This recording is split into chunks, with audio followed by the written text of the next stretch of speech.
24 heures après le sommet d'urgence consacré à la crise migratoire dans les Balkans, la situation sur le terrain restait toujours préoccupante ce lundi face au flux de réfugiés qui continuent de progresser dans la région.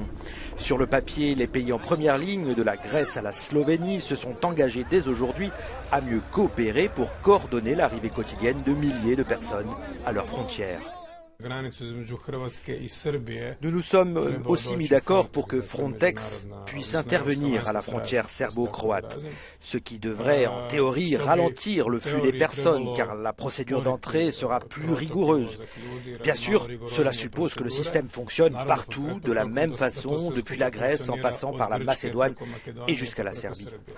Outre l'intervention de l'agence Frontex, les pays de la région se sont aussi engagés dimanche à créer quelques 100 000 places d'accueil le long des principales routes migratoires, places qu'il va bien falloir répartir.